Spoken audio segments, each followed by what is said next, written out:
First item on our agenda tonight has to do with payment of an invoice for 40th, for Harbor, Harbor. Yeah, and Mr. Chairman, I kind of let this slip by. I'm thinking that and Ryan, maybe you didn't know this, but I'm thinking the committee decided those, if it's just because of the amount, that the committee didn't really need to see these anymore. They could just go straight to council. Is that the way y'all remember that? Sounds good to me. Okay. Okay. That sounds I good. think, Yeah. yeah, I think if it's just, you know, the $1 million amount and but it's something that's been budgeted and, Yes, and you it's know, approved, it's under planned, contract, yes. then we can just take it straight to council. Yeah, there's no reason to bring it. Right. Right. This Okay. time putting it off for 30 days to pay. Yeah. Thank you, Okay, Ryan. thank you, Ryan. Good job.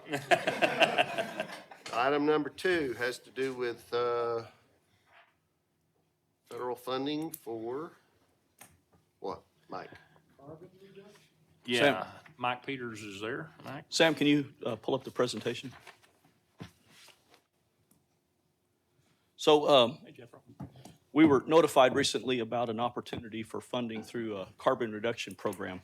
And it was a pretty quick turnaround, and actually I was still gathering information today, so I apologize for not getting more information into the packet. So I put it on a couple of slides to go over it with you. Basically, the bipartisan bill that was passed in 2021, they created a carbon reduction program, and they funded it nationwide. They pushed that money down to the purpose of it is to reduce car emissions. They pushed that money down to the metropolitan planning organizations. Our Northwest Arkansas Regional Planning Commission received $2 million, which they're using competitive grant applications to award the money.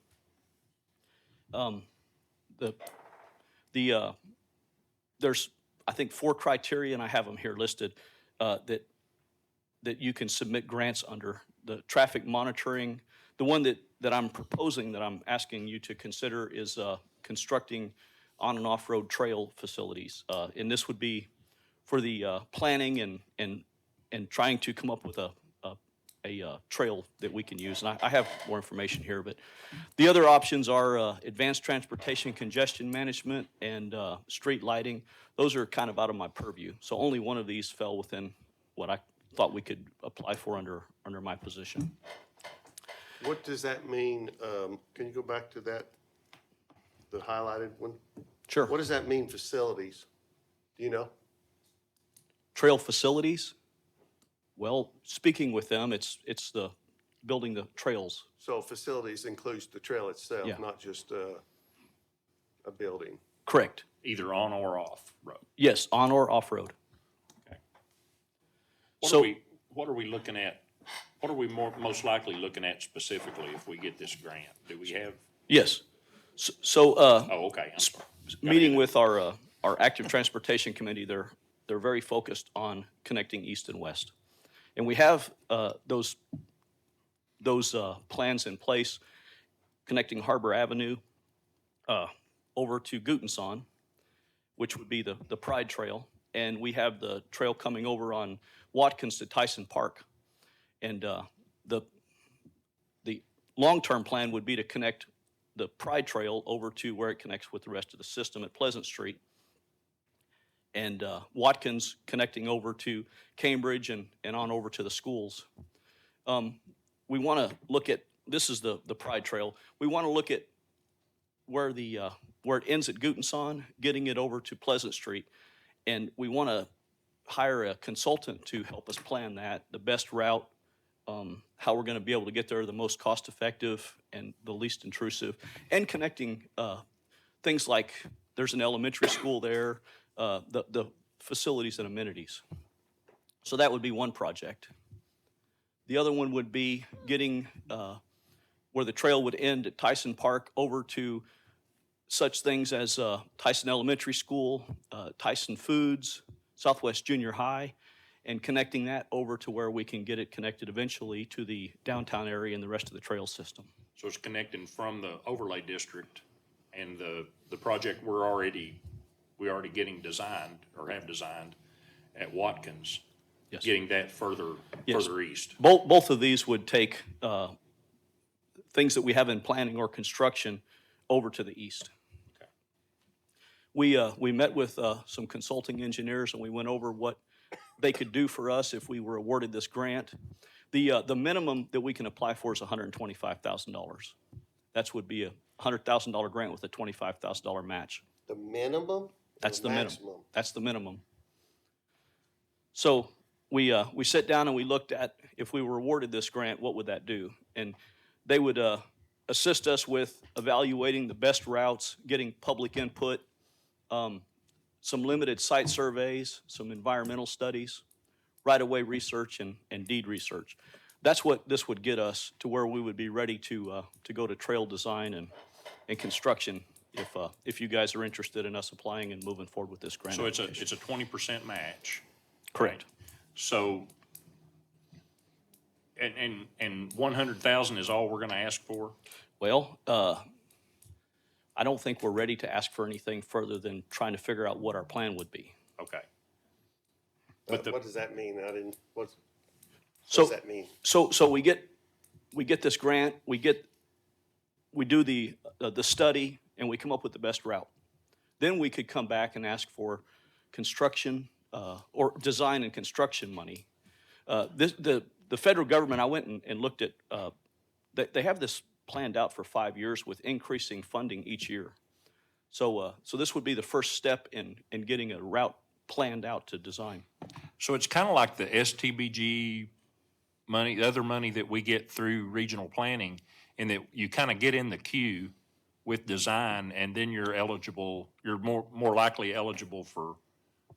Yeah, well, if they approve this grants. under the carbon reduction, then I would assume that the rest of the completing this would also fall under carbon reduction. How many bicycles does it take to reduce carbon reduction by 3%? You're surely not putting a lot of weight on the name of this, are you? Well, Because I think we've seen a few other federal. I was just programs asking the that- questions. We're talking about carbon emissions. I don't know how many of these spandex-wearing bicyclists are going to save us, what percentage of carbon? I'd be happy to ask the consultants, but Okay, I please don't do, have an 'cause answer to that. I'd like to see that report. I think the bottom line is, we see an opportunity here where we can get some facilities planned and hopefully eventually built with some additional grant money, which we've done a lot. We've been able to get a lot of grant money for, Previously, you couldn't use TAP money to do design right. or any of that. You had to have a shovel-ready project to be able to get TAP funding. This is the first one that's come through that you can actually do design and engineering work. Okay. And even planning, right? This is what this is. Right. Do we have anybody on Zoom? I don't think we've got any committee members on Zoom. Colby, are you there? Yes, Mayor, I'm on here. Okay, I just wanted to be sure if anybody needed to hear some of that we go to the microphone, but I think, So, hopefully you got the gist of Mike, it. I don't understand, the resolution, the whereas paragraph that talks about maximum 25 and maximum 100. That's the maximum that we're committing to. It's not the maximum we can apply for. But I didn't think the council would be overly excited about us applying for money that, we're gonna have to match that, and we're not ready to. We're not ready Okay, to spend so it. if we come back and ask for more, another 100, it's still 25. It's 25 each 100. What That's right, about yeah. where it says currently budgeted in the Public Works 2022 budget? The funding that would come mean? from that account. There's money in the street account, Okay. street fund. That's where we To pay pay this for the from. 25,000. Right. Correct, Okay. correct. All right.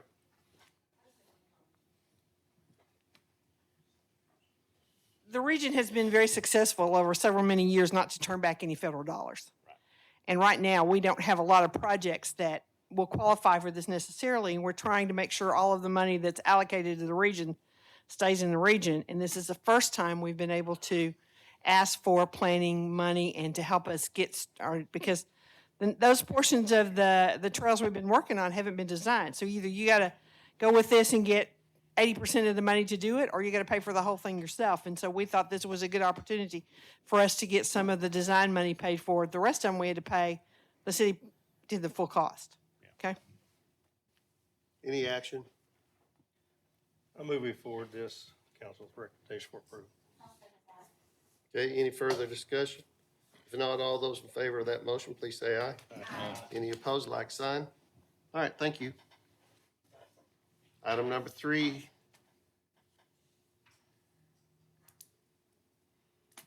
Mayor, I guess it's yours. Yeah, I guess it is. Well, and Patsy will help me on this, I think.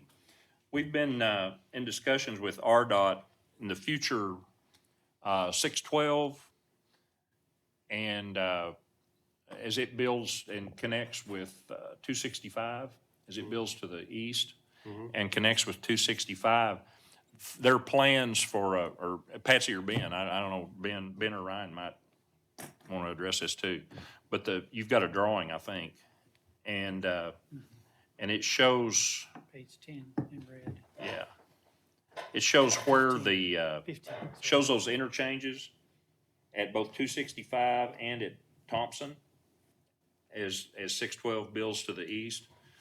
And we wanted the RDOT to look at that and see how much the city's cost would be to go ahead and make accommodations under those overpasses for trail, for a 12-foot wide side path. Did I get that right, everybody? It's underneath the overpasses? Yes. This is the first time they've contacted us and asked us what we wanted to do, because before they've been left out, and now we're adding those side paths so that the right-of-way is acquired, their design, we may not necessarily build them with the interchanges when they get built, but at least we don't have to go back and move them over to add that section to that. We had a meeting, a coordination meeting with Rogers, Lowell, Springdale, and Fayetteville to talk about 265 all the way through. In some areas, it's already there, similar to what we have on Highway 112. And we wanted to do the same thing with 265 as another major north-south corridor, and it doesn't get stifled by the 612 bypass. And on 71, the same thing. And it's not one we've done a lot of sidewalk work on it, but at least this is a starting place for that too. But so this isn't asking for money right now. This is just, they're gonna design it where later, if we need to put the side path in, which is currently estimated at 200,000, but Yeah. Well, do we have to, or will we be tying up 200,000 somehow? Will it be in the budget, or? I don't know think that we know that yet, but at least they wanted to know that the city wanted that to be done so we can move into the discussion. Where, from the regional standpoint, trying to work with them that they do a complete street, that this becomes part of their normal street construction. It shouldn't be something that the cities have to pick up. We haven't quite got all that through yet, but in the meantime, we want to make sure it gets into the design so we don't have to go back and acquire some more or move something in any of those interchanges, so. yeah, way I'm seeing it, this designs the overpasses where we can do that when we're able to do it. Any action?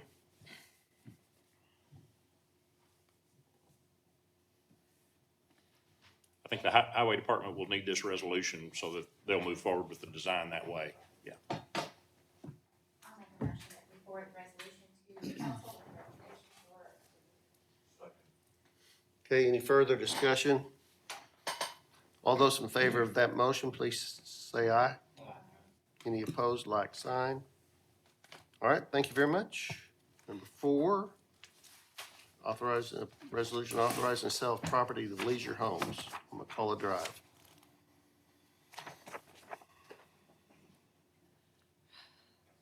If you will remember, the city already entered into an agreement with it, giving them the option to purchase this property on Mccullough Drive. They're ready to move forward with it. This was done in May of 2021. They're ready to move forward with the project and asking to go ahead and purchase the property, and so they can get started with the design of that project.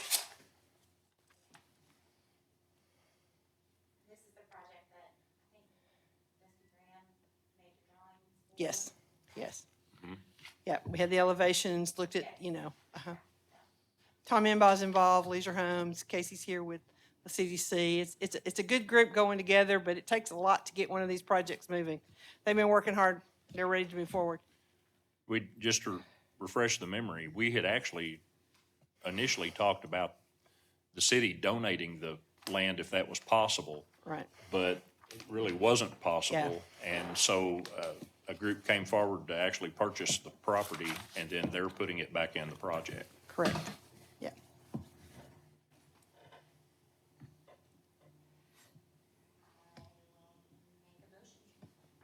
Okay, we'll let you. Forward it to, council with recommendation for approval. So what's the difference between what we're talking about there and the next resolution? The next Two resolution is different a pieces of property. different piece of property. They are, but they got the same drawing. 5. You don't have a drawing for the next one, I don't think. No, I do, right here. It says option A, agreement for real estate. The second drawing is the attachment to the option to purchase. Okay, Okay. so this resolution that McCullough Drive, then the next one says resolution number 5621 are the same. Do what now? So we have a resolution that we got up right now. Resolution to authorize the sale of property at leisure homes. Then there's a picture of it, okay? Then right below it says resolution number 5621. That's something that's already been passed. That's the option, that's the resolution That was passed in authorizing the option to 2021. purchase that was Okay. passed in 21. And Right. the map was Oh, attached, okay, I see what you're saying, Okay. and the Brian. map was attached to that, the same map. Okay, It's thank the you. same map for both documents, because it's the same property. Yeah, too much That granted information. them the option, and basically I got they're exercising the option now. I got you. So for the next, well, you haven't voted yet, but the Okay, next thank item you. would be on page 39. There you go. I don't think I have a second for, okay, thank you. Any further discussion? All those in favor of forwarding this resolution to council with recommendation for approval, please signify by saying aye. Aye. Any opposed, like sign. All right, thank you very much. Number 5 has to do with Atco Rubber. Okay, thank you, Jeff. Yeah, this starts on red lettered page 29, or on your iPad, I think in your Dropbox, it's page 31. I had some discussions with a couple of you individually that came to me and said, whatever happened, because I, when we discussed this, I was kind of waiting for some feedback, and I just really didn't get any. When we discussed this before, I continue to think this is a very important acquisition for our city, the Atco Rubber Products building on Powell Street. And after I got a little encouragement, I reached back out to Greg Taylor, and Greg said he really thought a next step that made sense was to present a LOI, a non-binding letter of intent that would give both parties time to do for a due diligence period. And Ernest, you may want to speak to some of this. I know you worked with Greg on it. I think you did. And anyway, that's what's before you tonight. And I just wanted to bring it back. I just, we have opportunities sometimes, and you can't always take advantage of them. But we're in a very good position, even given the uncertainties over the economy over the next year. I think we're in a very, very good position to purchase this property with a lease back agreement. And we discussed that it would not be required for us to own that property to extend Sunset to Turner, but we're sure going to have to acquire and probably condemn for a lot of that property that would take a good portion of the parking.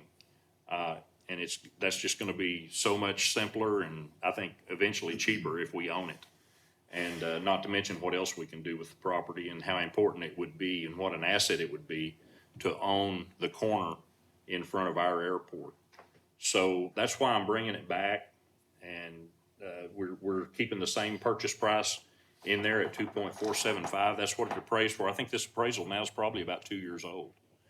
And I would hope and encourage you all to give me the go-ahead to sign this letter of intent and get it submitted, so then we can do our due diligence on other questions about the property. And if we run into an issue or a problem or a concern during that due diligence period, then that negates this agreement.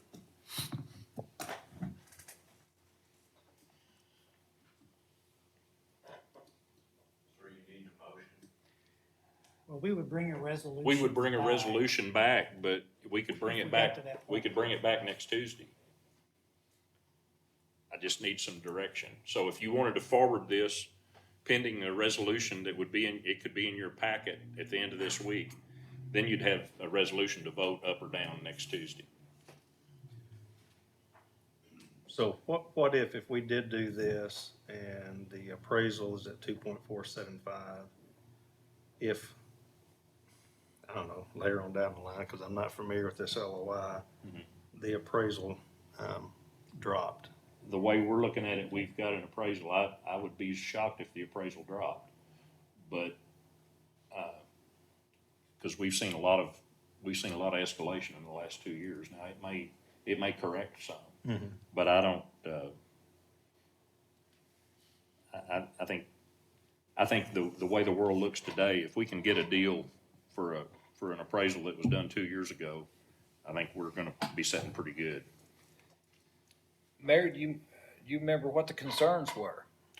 Since I'm new in I didn't this. hear a lot of concern. I think the biggest concern, Rex, is letting go of $2.5 million. Okay. Well, Yeah. yeah, I think my concern, I'm sorry to interrupt you, Jeff, is spending that kind of money for way down the road, which I love the project, but to me, we've got an eyesore right next door to it that in between what we're purchasing and the entrance we have now, that, you know, they talked about beautifying it and making it a great, we're gonna have to do something with that other property if we're ever really gonna do it right, I would think.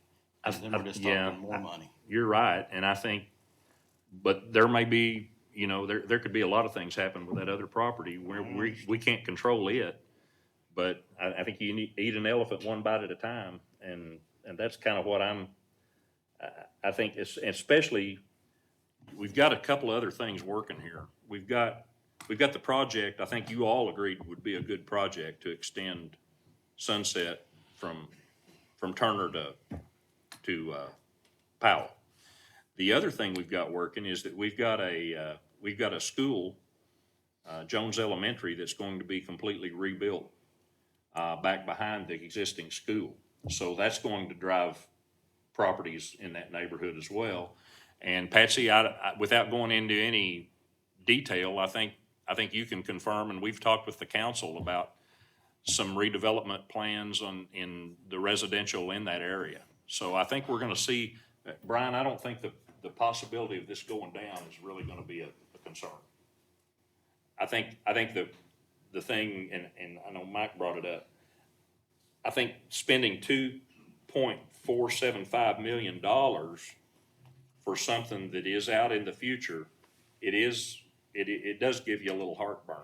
I'm just saying that I think when it's all said and done, we'll regret this opportunity if we don't take it. And we've never been in a better position financially, even given the uncertainty over the short term, over the next year or so in the economy. I don't think we've ever been in a better position to be able to do this and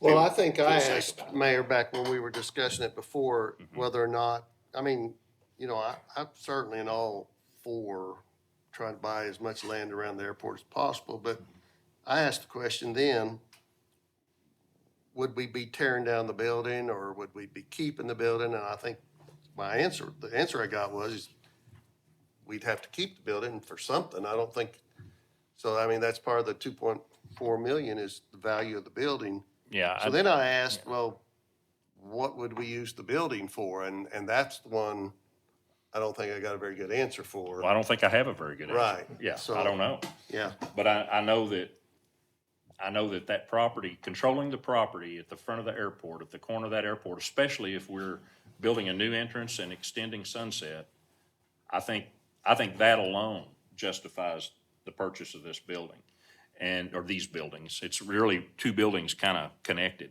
I guess it is technically one building now. There was something about, wasn't there something about a drive, the school's drive or somebody's drive was gonna? Well, what we could do, Jeff, if years ago, we separated, we moved that entrance further south because there was an issue when kids were getting let out of school, because it blocked they shared a drive with the airport. Right. And we would be able to create that separation. Plus the school, if they know all this going in, then they can make better plans too. And they're gonna have a lot of room in front of the school now because the new Jones Elementary will be built further back from Powell, further off the street. It's just an opportunity, I think, with a lot of improvements that are going to be happening in that area, both on the residential side and the school district, that we can plan for a future and have that nailed down. And whatever the future of those buildings hold, I think owning the dirt underneath them is going to be important. So that's, there are opportunities we have, and sometimes we're betting on the come. But I think this is a pretty safe bet. And I think I mentioned at the time where the city was forward thinking with our rec center, where, and you brought up at the time, you put that in the same category as the old annex back here, the Allen building, which we're certainly glad we have. Mm-hmm. So I just think Mayor, there are times to do that. just something maybe we don't look at enough in Finance Committee, but you say that we're in a good position to do this right now. What are those numbers? Is that something We're Colby setting can give us? Colby can give it to you Tuesday night for sure. But I think I got rough numbers from him today. We're probably between 18 and 19 million in unreserved general fund. We also have we can give you an update on both our lost revenue portion of ARPA and also the regular ARPA, which I'll tell you now, the regular ARPA is going to be the hardest part to spend because it's got all the strings attached. The lost revenue portion, I think we're going to find ways to spend that will really Is benefit there our a time citizens. frame on that, time limit on the unlimited, unrestricted portion of ARPA? It's still 2024 to be obligated and the end of 2026 to actually be spent. Mm-hmm.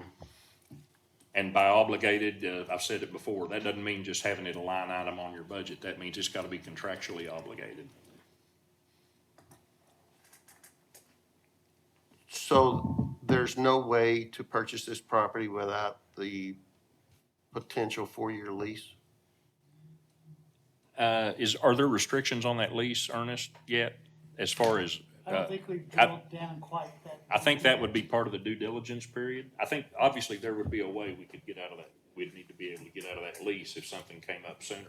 And I would think they would want that too. They're gonna be figuring out what they're gonna do too. Well, it's part of this letter, though. Hmm. It's part of the letter, though, Can we do something similar that we did with, I think. Maybe not. whatever we did last week? There's 3 in the letter. 30 days notice to vacate or something like that. We might need a little more time than that since that's a real operating business. If we were the ones who initiated getting out, but I think we could put propose a reasonable notice if we wanted to acquire it earlier, and they would need Well, I that too. mean, even if we acquire it, we may want them as a renter. Well, no, if we acquire it, yeah, they will lease it back, and that's what we want to be sure about. I mean, we're going to be getting some of this back depending on how long they stay. So is the $3 per square foot lease back, is that solid, negotiable? Where did that number come from? That number came from Greg. From, That was the suggested number. is that the going, I guess Well, the going I haven't rate? seen Or- any $3 rates. For that type of, So that's, For that type of, for a warehouse or that type so of that, business? that's per year, right? The lease is per Of year? course, none of this is Yeah. binding. Right. No, This we can letter's not still, binding. through the It's due even offered diligence, interest. this gets us to be able to negotiate those more defined terms. Okay. If, I mean, this gets the conversation going. Right now, they don't have any reason to Do anything. do anything. I mean, they're not saying we're for sale. We approached them, right. Okay. We approached them. We saw the value for us having the property, and we approached them. So this would give us, what is that due diligence period? 90 days? 90 days is what, well, that's negotiable too, but it says 90 right now. Okay, so that's 3 months that we would negotiate. You know, they may look at this and say, nah, we don't want to do it. You know, so we would negotiate and see where we're at the end of that period. So I'm assuming we need a resolution for them, for the negotiations to start? Or could I it don't know be? what's the resolution do, Ernest? If it's, everything's non-binding, Well, but we still have to get direction from this body before we can start negotiating specific terms. If you all were to say, not interested, well then, or you say, go see what you can work out, then we'll see what we can get worked out. That's what the resolution would do Yeah. in this, it's basically a resolution LOI. expressing an interest. Well, kinda like- authorizing the Authorizing- execution of the LOI. the LOI. I would suggest we at least review the latest RVS Skyline report, because they do studies on, let us know what the current residential and commercial rates were, and I think that'd be important to incorporate in our research before we enter into it. So if we did this and showed interest in doing this, then we have 90 days, as they do, to look into it. We can set the terms that Right. we want. Right. Take it to them, and they can either agree or disagree, and then it's over. If they don't want, Or if they neither one of can us agree, right? What- offer what- alternate terms. Right. Why don't we ask for a resolution to come back to committee before we send it to council? I think that's a good idea. What's wrong with that, Doug? Well, I'm just wondering, what are we gonna accomplish with that? Well, The just- LOI gives us the opportunity to negotiate and come up with terms. So what are we accomplishing by delaying the LOI Well, we don't, for 2 more weeks? I just think it'd be beneficial really for us to do a little research to see what, if that $3 a foot is reasonable. Well, Right, but that could be negotiated as part of the due diligence period, Mike. That's all I'm saying. And that's what I was wanting to see, if that is part of that. If that is, then, you know, we're not obligated. Once we're not obligated, ADCO's not It's obligated. a non-binding agreement that gives us, as it says right here, gives us 90 days and gives them 90 days. so Mayor, can you get us some information on the plan? Do we have a plan for the entrance that you were talking about off Sunset? We don't have a plan at all. No, we haven't paid to have anything designed. It's gonna, and we've got to settle really on an exact route, but we know it needs to come into Powell there at that property. So, but how it goes from Powell to Sunset. Turner, there are some different ways to look at that. So has our airport had any interest in that building? I've talked to 2 of the commissioners, and they both really would like to see us get it, but they don't really have and I'm not sure well, Right. I just didn't know if there was any discussion between. that could be regular commercial property with an airport-related industry in there. They could be a lot of things. It could be hangars. It could be, I mean, But- it's just wide open, but we're in a position right now, and we're in a place where it's a piece of property that is available if we can come to terms, that we would be very wise, I think, to own. That's the bottom line. Especially given the residential redevelopment that we believe is coming, the school rebuilding, and our extension of Sunset. I think those things all come together to make this a wise investment for the citizens of Springdale. That's the bottom line. if we can work the terms out where y'all are agreeable to.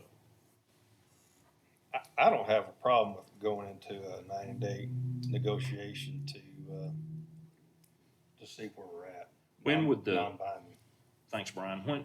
Ernest, when would the 90 days, would it be when they also signed it? I mean, it would be after the council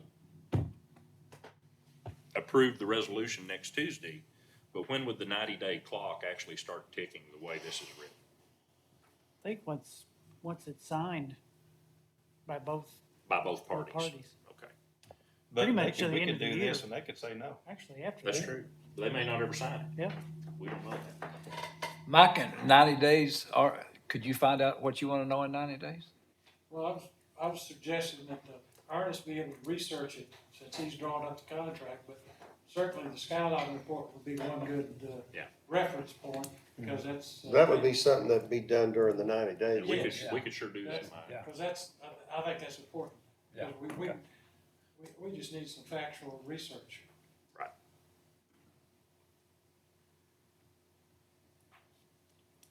Let's move forward with that.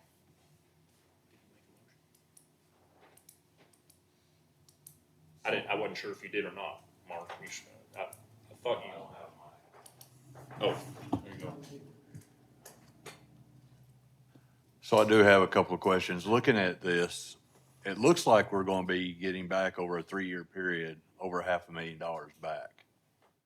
And based on the purchase price, that's over 7%. Are we making more than that now with the money sitting in a bank? I don't think so. And I don't know how much of that general fund reserve, that'd be a public question. I'm not sure how much of that it's invested in different ways, and I'm not sure how that, I don't know how much we've got tied up for how long of our general fund reserves. I know that we can go get it when we need to, so I don't know how much we're making on it, but I'd be shocked if we were making 7%. Does anybody have any trouble with the 90 days? Does anybody have any trouble with that? I'm in agreement. I don't understand what that's going to really gain us. Even if we went to $4 a foot, it's not going to gain that much versus going ahead and getting into an agreement with them. But that's just me. Well, I think there needs to be a period where if both parties agree together, there needs to be a period where both parties can sit down and take a look at what's the best interest of our city. Y'all are gonna have to approve whatever we come back to you with anyway. Right. If we come back to you with something. But I appreciate Mike's suggestion that we really do as part of that due diligence period, that we really drill into, is that leaseback provision? Right. Is it? Absolutely. Is it fair and in the market and that kind of thing? Sure. And I wanna know how either party can get out of that too. What kind of notice. So there are a lot of things we need to work through in the due diligence period. And then we bring that back to. Mayor, if I could interject something, letter of intent would also keep us engaged with them in case there is another buyer. I don't know that there would be, but it would also keep us at the front of the line to be able to negotiate with them, as opposed to if we didn't do a letter of intent with them. Yeah, that's a good point. Because even though we approached them, you never know when someone else might crop up.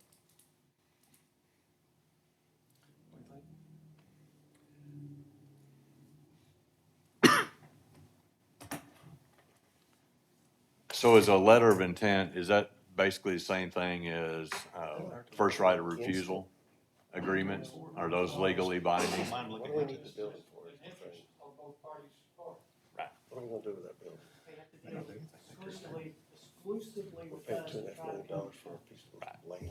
That specific. With a building on it. Yes, Oh, as far as- That's what makes it worth $2.5 gives million. us time to do. Building. I'm thinking you're gonna have to have the other one next to it, and it's just gonna. Agreement to- Keep buying. If you get This, that, yeah, you don't this have to letter have of that. intent would basically be an agreement to see if we can work out an agreement that would come back to you all. And they can only do it. Or you're gonna have a down file when you're not. So what do you need? You need somebody Yeah, that'd be good. We need to forward it, and if y'all, I mean, we can bring you back a resolution basically outlining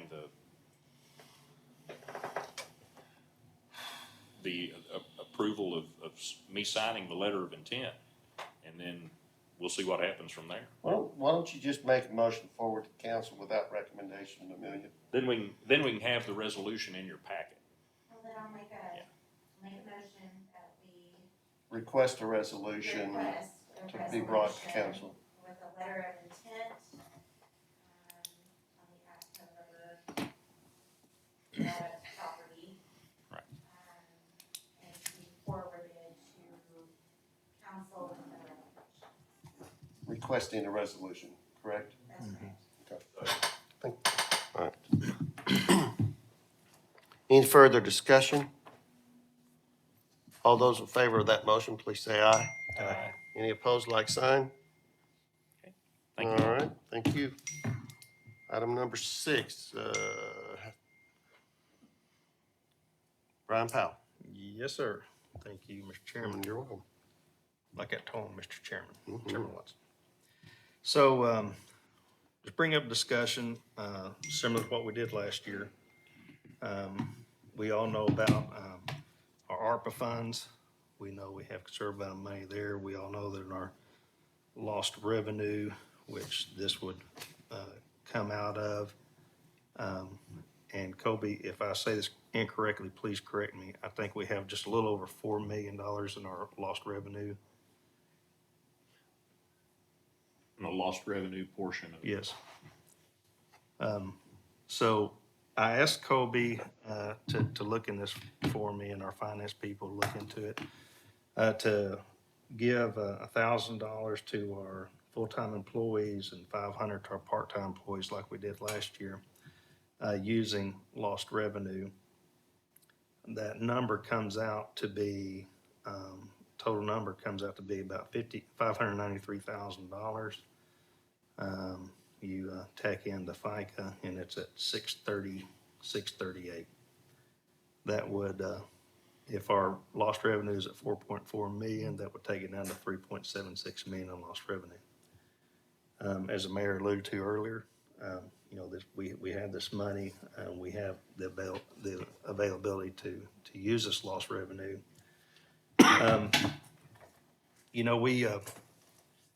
We get, and so thankful we're able to get grant money. We get different monies to come in to help get resources to be used for services for our citizens. And this lost revenue, or this particular item I'm bringing up, specifically goes to the most important resource we have in the city, and that's our employees. And I wanted to bring that up for our discussion tonight. At the beginning of the year, we were still having issues with COVID. It hit home about 3 or 4 weeks ago, I believe it was. I came to the mayor's office, had to pick up a document, and it was in the engineering office. And they had to try to hunt somebody because our engineering office was all out with COVID. And so we had to find Katie, and Katie came in and she helped me find the document that I was needing. So I just want to bring this up for discussion, and I would like to bring a resolution forward to do this payment like we did last year. Not that, hey, this is not going to be an every year deal. Everybody here at this table knows that. Everybody in the city knows that. But we do have an availability through lost revenue to do this. And I'd just like to bring it forward to discussion and to possible resolution.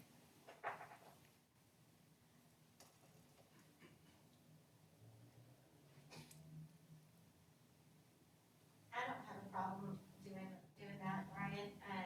What else? I mean, I guess we can use this lost revenue on what else, Mayor or Colby?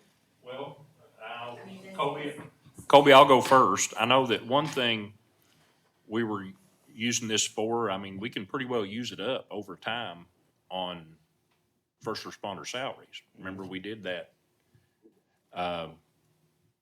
So this would reduce, and I'm not saying I'm against this, Brian, I just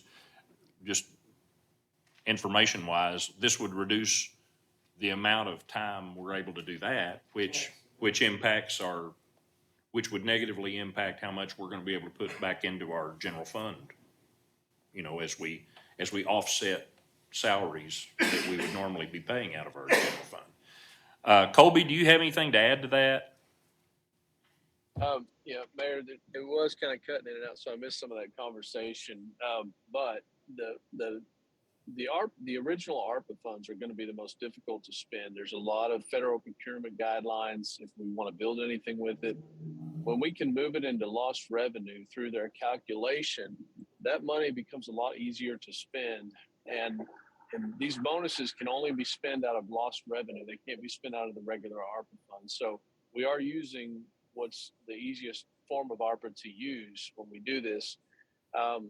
We have recently found out that not only through police and fire salaries, but we're also going to be able to do police and fire overtime and move that out of regular ARPA into lost revenue. So we will see an increase, and that was the over 4 million I projected to Brian or Councilman Powell. I think we would have the funding to do this. It's just at the discretion of the council. Now, over time, we are going to be allowed to move over lost revenue funds into our general fund, and then there are no restrictions on that money other than reporting. So the further we can move it towards our general fund, the more free that money is to use at the council's discretion. So Colby, does that have an impact, or will it not have an impact on what the mayor was just saying for the first responders? I can tell Amelia's asking a question, but I couldn't hear what it was. Say, can you do it again? Does this impact what the money could be spent on for first responder salary? Wasn't that what it was? Does that have an No. impact on that? No, this wouldn't have any impact on what we pay out of our budget towards first responder salaries.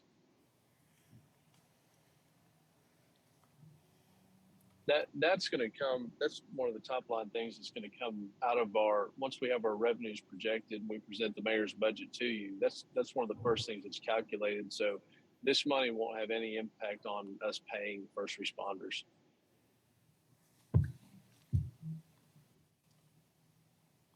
So the numbers that you just suggested are the same numbers we did last year? Is that where you got those numbers? Well, I got these numbers through Cody, and I don't know what our full-time employee numbers were back last year. This is based off of 571 full-time employees and 44 part-time employees as of the 30th of September. But we're the 1,000, it was 1,000, your recommendation was 1,000? 1,000 for full-time employees, 500 for part-time employees, and this is to exclude elected officials. And you don't know what we did last year? Oh, we did 1,000 and 500. That's Yes, what I we did the was same, saying. yes. Okay, thank you. But I don't know. And just for clarification, we also wanted to bring the fire department up to what the state allowed for the police department.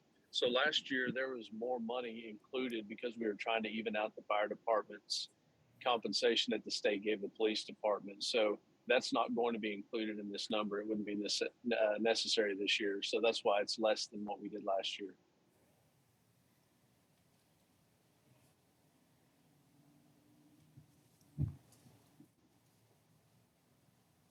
Brian, what kind of timeline were you thinking on this?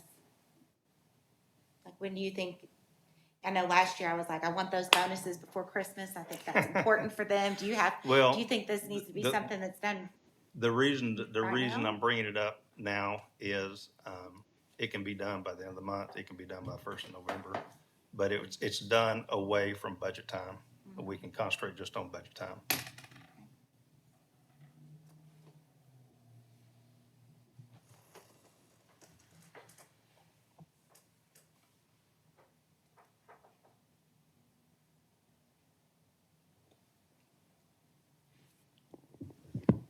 I make a motion, to go ahead and forward to the council with a recommendation to approve. So we don't have a resolution.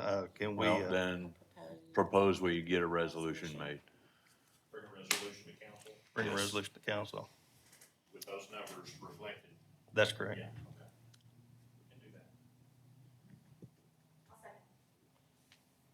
that. All right. Any further discussion? All those in favor of that motion, please say aye. Aye. Any opposed, like sign. All right, thank you very much. That's all the Finance Committee.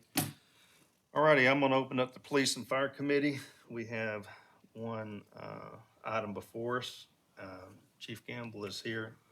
If anybody has any questions, looks like that we have some insurance money that Chief is wanting to move over to our budget. Is that correct, Chief? That is correct. A majority of this money is from the hail damage we received earlier this year. We've already fixed the vehicles and we need the money moved over just to balance our vehicle maintenance account. I move the ordinance be forwarded to council for It's a recommendation. for resolution, approval. but Resolution, I'm sorry. I'll second that motion. I was looking at the ordinance. Oh, that's my ordinance next. All right, we've got a motion and a second. Does anybody else have any more discussion? Aye. All those in favor, please say aye. Aye. All those opposed, same sign. I will Oh, Also, if I close could out have just a fire. moment, I just wanted to let all the council know that we received our accreditation status for the police department last week at the Arkansas Chiefs Conference. It's a big accomplishment that was started by Chief Peters when he was the chief of police, and we've jumped through all the loops that we had to so we can get that accomplished. Now we just got to maintain our accreditation status. We renew every 3 years. Basically, it just means that we're following best practices and standards for a law enforcement agency. It's going to become a requirement to receive any federal grant funding here in the near future, so it was a big deal that we accomplished that. That's congratulations. Awesome. Thank you. I remember, let's see, Blake, the fire department became accredited, our EMS is accredited, correct? Yes. And now our police, I don't know, and dispatch is accredited, that's right. So, we're in pretty elite company, I think, as a city, having those accreditations. So, thanks. All right, fire and police is done. All right, we have two ordinances that come before Ordinance Committee. One is amending Ordinance 5498 to amend the downtown Springdale Outdoor Dining District. And I didn't see a map, I think Jeffro's here in Jill's stead. otherwise known as expanding our drunk district. Jill got real ugly. Hey, I've been under the weather. I'm fine. So couple of things. The quickest that we need to consider is this picking me up all right? We've been procuring our compostable cups from Food Loops, and whoever they're getting to produce stroke print them for us has, like the rest of the world, been having supply chain issues. So we're basically out. I think we have enough to get through the next weekend or so, and then we're not going to have any more. We can get from Food Loops normal compostable cups that have a green band on them, which is what at the Odd Soul we've been using just for like sodas to go out.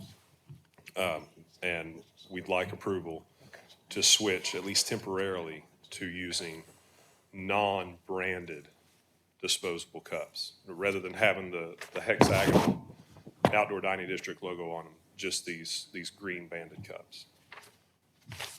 And Like I these said, cups aren't something that just somebody can go out and purchase a bunch of and give to their friends. we get them from Food Loops. To my knowledge, they don't sell to the general public. I haven't asked them. And are the boundaries of the district being expanded? That's another point, yes. Where are they expanded from where to where? Down Holcomb on the west side to 312, the property that's opening this week, having the grand opening, the Bauhaus. And it's just for access through there. Is that on the corner of Allen? I think so, yes. Yes. The map didn't, we didn't receive the map in time to get it in the packet, but that is one of the parts of this is amending the district to include that property. And the other change that's proposed is, right now, the Timing. times are 11 a.m. to 10 p.m. daily. And this would change it Monday through Friday from 3 to 10, which there's a typo in the ordinance that says Monday through Thursday. It should be Monday through Friday. And then Saturday and Sunday, 8 a.m. to 10 p.m. What were the times before? 11 a.m. to 10 p.m. daily. Yep. Every 7 days a day. week. Yep. And it's changing it to 3 to 10 Monday through Friday, and 8 a.m., which, to 10 p.m. Saturday and Sunday. Well, this ordinance says Monday through Thursday. Yeah. Right, that's why I say, it says should say typo. Friday. So why are we making less time on Monday through Friday? That was kind of a concession being offered. We would like to extend the hours on the weekend just so that we could include brunch hours and, as in the case this weekend, it's the square to square bike ride. There's a lot of people that come downtown, and for myself, we'd like to be able to be open. And most of the people who would be around first thing tend to be there on bikes, or if it's the Hog-Eye Marathon or any of the bike race stuff when it happens in the morning. Well, they can drink at your establishment. The question is whether or not we want them walking down in a street at 8 o'clock in the morning carrying a beer, right? Precisely. I think, one of the issues we had, the reason that we did it the same every day was somebody had said that it was easier for patrons to remember that it's like that and Yes. every day. We feel that we've coached our patients patiently for the last 2 years and that their brains may be ready Maybe to ready. pick up 2 different items. Okay. Where weekdays, it would be stable, and Okay. weekends there'd be others. How are you guys planning to market that change? By advertising brunch. It's almost, in my experience, there's very few people during the week. Almost all of our day customers are coming in for lunch, and they're coming in, they're getting it, and they're leaving. And I don't think there's going to be a whole lot of fall off not having it during weekday business hours. Do you run a business in downtown Springdale? Yes, sir, I have the odd soul over here. Yeah, I do too. You have an also? I was very upset last year. There was a letter outside on 109 Spring. There's 12 businesses in there, by the way. And nobody talked to us about anything. It says, you must vacate. Okay? Nobody talked to us. Nobody to them. We all got businesses in there. The Downtown Alliance did not say one word to us. You're talking about for the crit races? Yeah, the races, crit the race. bicycle. Nobody said a word to us. Right. Now, For, who is responsible for that? Communicating with the business owner. Sir, I've been in business for nearly 50 years downtown. Nobody's ever approached me. Your group has never approached me. And it is really, it doesn't cost me very much because I don't close down. I keep my shop open. But there's lawyers that cost a lot of money when they have to shut down. Were they not notified this year? No, well, later on, but the first time it happened, nobody yeah, was but notified. I I mean- called you, if you remember. Well, yeah, but did they correct it? That was my question. Yes, but it's still closing down our businesses, okay, Yeah, is my yeah, point. okay. It's still costing us money. And I don't know what you do about it. I really, really don't. Does it not hurt you? the crit races didn't. Quite often, events that go on like that, for me, just change who our clientele is for the evening. Like, when Stroll the Atolls went on, it had such a turnout that Yeah. every bit of parking was occupied. So a lot of our regulars weren't able to get there. As it happens, it wasn't a planned thing. As it happens, there was a Frisbee tournament that weekend, and everybody there needed somewhere to go, and they all got Ubers and showed up at my place. So we were full. Yeah. It was fine. Well, my These question, sort of things happen. why on Wednesday? Why Wednesday at 2:00? Why Wednesday when you could have it on Saturday? Benville just had a big one, and they did theirs on Saturdays. It would really, the bicycle races, Bicycle what race. specifically I'm talking about. That's what shuts us down.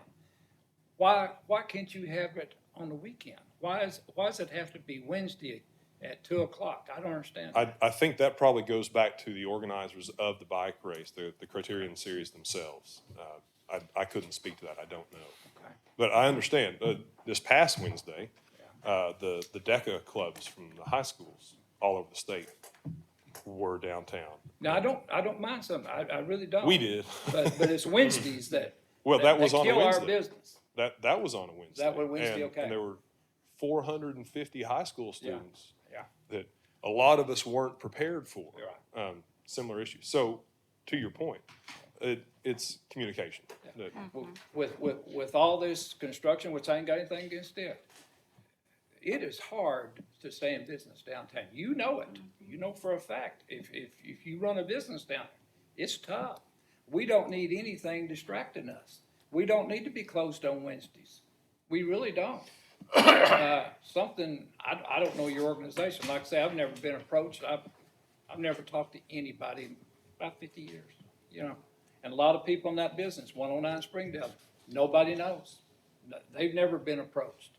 So if it's a downtown business alliance, they need to approach the businesses, I would think, because that's what's in your, you know. So I'm still concerned about it. I don't mind working with them. I wish Ms. Davis was here. I could talk to her, but the communication has to be better.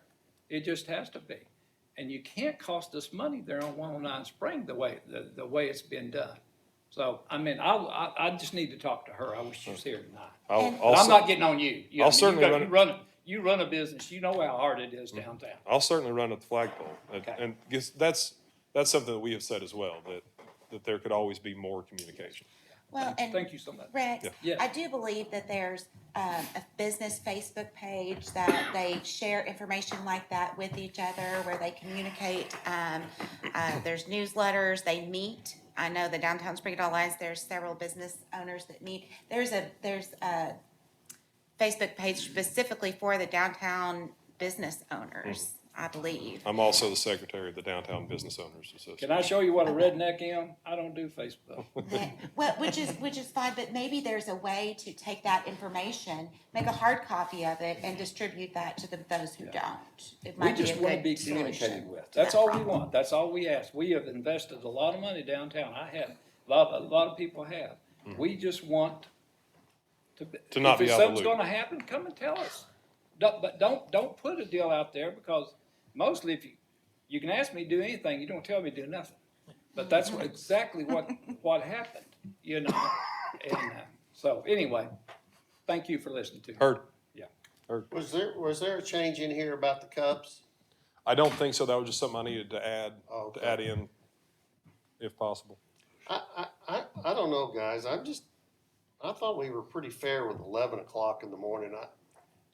I mean, I'm not opposed to drinking, but 8 a.m. just seems like kind of a stretch to me. I don't know why that kind of hit me. Well, I think because brunch isn't at 8 o'clock, brunch is between breakfast and lunch. And It's just a matter That would of, be more of a, It's more for the big events that you have, really, isn't it? yes. That's the only time, you're not gonna be open at 8 o'clock on a regular, No, if there's not something gosh, going no. on. I'm going to be this Saturday. Yeah, right. Because Square to square. there's an Yeah. event. But no, gosh, I hope not. I'm okay to open that early once every 8 or But 9 again, weeks. I mean, I can see someone coming to your establishment and having a drink. But do we really want them leaving? Well- At 8 o'clock in the morning? So to take this weekend as a case, Okay. most of these people are gonna be on bikes, and there's gonna be more of them than we have room to lock up bikes provisionally. So they come in, they get something, they go back out to their bike, they're just having one, because they're gonna get back on and go further on. On different occasions, say the hog eye again, it's somebody has probably got lawn chairs sitting on the sidewalk where they're watching for somebody to come by, same with in any of the bike races. Or they're gonna be camped out outside to cheer on whoever it is they're there supporting. So you don't need the noon, you don't need the 11 o'clock on weekdays, is that what you're saying? If we would be willing to trade it For the for weekends? the 8 a.m. on the weekends. Because there's some, but it's not a large bit of our traffic during the week. if we haven't had problems with people at night and with the outdoor dining district, and Chief, correct me if I'm wrong, but we really haven't. I don't see having problems with a bunch of people at, on a Saturday for an event either. I don't know. We can always be wrong. I can't say absolutely. But And- it's and- just not been a problem the way people use it. And we do still card everyone, particularly, and, if I recognize somebody who comes in, I may not. But if somebody's wanting an outdoor cup and I don't know them, we do card every time. Just, if there's anybody in the city of Springdale who doesn't want public intox as an issue, it's me as a bar owner, because I'm gonna get in trouble for that. That's gonna shut down my business. So I'm gonna make sure all rules are followed. So is it that you want it for brunch, or do you want it for the events, Well, or both? yeah, trying to tie both. But your brunches would But the- start, if you did a brunch, would it start at 8 or would it start at 10 or? It probably wouldn't start before 10, no. Yeah. And what about the weekdays? Do you, like, on a Wednesday or whatever, if there's an event, that's, you don't want it for that day? Yeah, I hadn't thought of that, because there is, we're saying, I'm sorry, remind me of the resolution, is it 3:00 on weekdays, the new proposed time start? Very few things happen before 3 on a weekday. Okay, So at the very least, I think the idea buffer is like school ends at 3, and then dining district opens at 3. okay. And we would sure have the map in the packet before council next week. Yeah. And it's 8:00 on Sunday as well, Mayor. I know. I won't be there. What's the council's pleasure?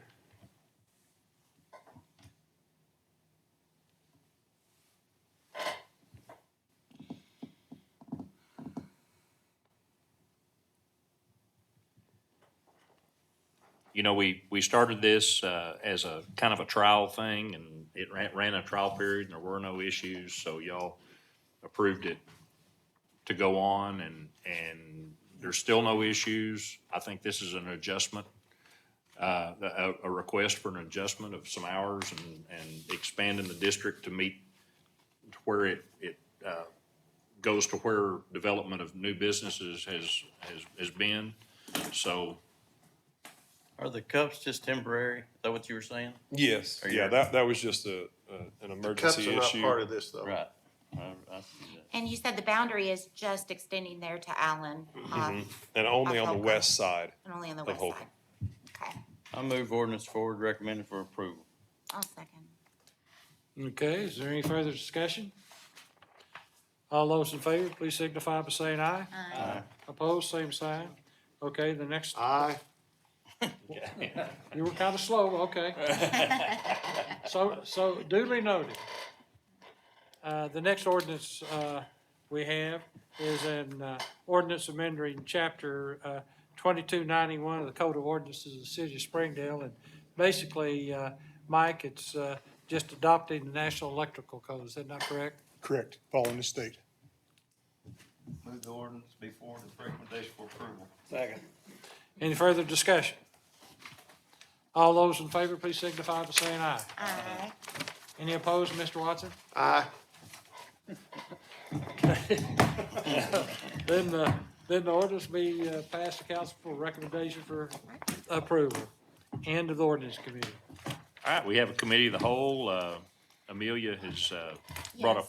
up an item forward. I know y'all all got an email on it. And that's basically what I wanted to discuss, was the email that we all received in regards to the cell tower. I think they were wanting a change in, what was it, an ordinance saying that we could not allow more than one cell tower per, but I don't know what our ordinance is now pertaining to cell towers and how many you can put on, a piece of property or per acre or whatever it is. Patsy, do we Yeah, have a Patsy. limit as to? I was a little foggy on it too, even though I talked to the person who sent the email. But The only limitations we have now is where they can be located as permitted uses or as conditional uses. They're allowed as a permitted use in any of the industrial zones, which is W1, I1, I2, I3. They are conditional uses in an A1, a C2, a C5, a C6, and in the Southwest Overlay District. And what that means is they've got to submit it, we have to evaluate it. The only criteria we've had since the very beginning was that it has to have a fall zone, that it doesn't fall on anything residential to within 100, the height of the tower plus 50%. So that's the only criteria we have. There's nothing that says you can't have more than one on a site if you can get it in one of those permitted zones.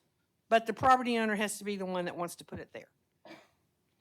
And we do have to have a site plan. There are certain requirements. It has to have a certain kind of lighting. It has to have a backup generator with residential type that has to be screened. It has to meet the National Code for Foundations, Electrical Steel. It has to have a vegetation control plan. It has to have lighting, and it has to have FAA and FCC approval. And that's what we've been using for years. So I think the concern is, on the other side, is that if you had a property owner who just wanted to get a bunch of these and they could pass all the other concerns, then you could have quite a site there. Well, we have one out on the Long 49 that's got 3 towers on it. We added another one to it, and it's been there forever. Well, and is that right in the middle of, I think the concern is, what if somebody did that in a property right in the middle of downtown or the overlay district or? Well, it has to meet the criteria. Number one, it has to be zoned for it. And we don't have any industrial zones out in the overlay district. Right. And we have industrial zones, in the area, the one we just looked at. I think part of the concern that we're seeing is sometimes it's cheaper for cell tower providers to build a new tower now than it is to add it to an existing one. And there's nothing that keeps that to do it. They have to tell us that there is what the demand is and what is projected. You have to be able to let someone else go on the tower, those kind of things. But we've never set a standard. That doesn't mean you couldn't if you want to. I don't know about federal regulations on how much we can do that, because it was pretty well tightened down as to what controls the cities had to start with. We've been to court at least once on a cell tower. Yep. So I don't know the federal requirements for it, but I can tell you what we've Why got. was the planning commission's vote split 3 to 4 or 4 to 3 for a request to construct a cell phone tower at 2063 Long Street? Okay, I can't answer all the why somebody votes, but basically we had a large-scale development plan that had some issues as it was being built and following the regulations, and this was coming back for another amendment. And we had been working with this developer for quite some time. I don't know if that had an issue with it. They had a building that was built that encroached upon the easement for the detention pond and some issues, and that, I can't tell you why they voted. Okay. Why did Watson vote no? And there is another tower, not on the adjacent property, but in that area too. But, Do you think that the city should adjust its regulatory requirements for permitting cell phone towers and add a density component to prevent over-concentration? I think that's something if Ernest says federal law won't let you do that, that's gonna be a problem. That would have to be looked at on a case-by-case basis, but from a 30,000-foot view, that raises some concerns, because a lot of this is addressed at the FCC level. That's one of this is a minimum standards analysis. We have a set of minimum standards. If they meet those minimum standards, can't really tell them no. But setting the minimum standards sometimes goes back to what the federal government allows us to do. Now, conditional use is a little different because it's not a use by right, so we can set conditions. It may be too close if in one of those zones that's in a conditional use. But if I it's see. permitted use. But if it's a permitted use, I mean, not to try to change Right. too much, So we if could go back and make them conditional everywhere, and then we look at them one at a time. So if it's zoned whatever, then that is a permitted use. Yeah, it's not a And- question of whether it can go there or not. that's It's just, their does it right, meet the right. minimum standards? Yeah, they still Right. have to meet the Right. minimum Right. standards. Conditional sets a different tone, and that would be the only other way I see we could do anything differently is if we made it conditional in any zone. And I don't know if we can do that either from a federal standpoint, because now you're saying they can't go anywhere in the city unless it's conditional. So I don't know, because I don't, Even in zonings where where it would require approval of a conditional use, do we have any more stringent guidelines there, or is that something we would need to put in place for a conditional use? Or are we better off just addressing that one at a time when they come I forward? would say we're best at addressing it one at a time. Because as a conditional use, it's not a use by right. Okay. And if the city determined that there was too many in that area, then we wouldn't grant another conditional use. Okay. If we, of course, I guess if it's written in the standard, but how do you write it into only those that are conditional and those that are not, then those are permitted, and we're getting into a very thin line here. If it's just kind of a generic, if they're trying to put a tower in to fill a gap in service, the federal law says we can't prevent that. But there's, I mean, you have to use least restrictive means, but we can't say, no, you can't fill that gap. Well, I think if anybody who is on the west side of town knows that there's some sort of gap. We need better cell service out And there. we don't evaluate whether there's a gap or not. I mean, I can drive around town and tell you where my phone works and where it doesn't, but I don't think that qualifies as being able to say whether there's a gap or not. Right. But I wasn't clear on what the rules were, and, Thanks, Mike. so if any of my constituents approach me and say, hey, I feel this way about this, then at least now I know that we can, if it's zoned If it's I, industrial, it's industrial. permitted. Everything else is conditional. and then otherwise it's conditional. And if they have an issue with that, then they should be directed to come to the planning commission. And they're not allowed in any residential district at all. And they all have to do the minimum standards. Yeah, they all have to do the minimum standards, whether it's permitted or conditional, yeah. Okay, well, I don't want to, hold up anybody's time, but I really appreciate you. So I guess what helps me to know that we're handcuffed a little bit by the FCC, right? Okay. Okay. Okay, does anybody else have any questions about cell towers? I don't think so. Then I will close the committee as a whole. All right. So moved. Thanks, everybody.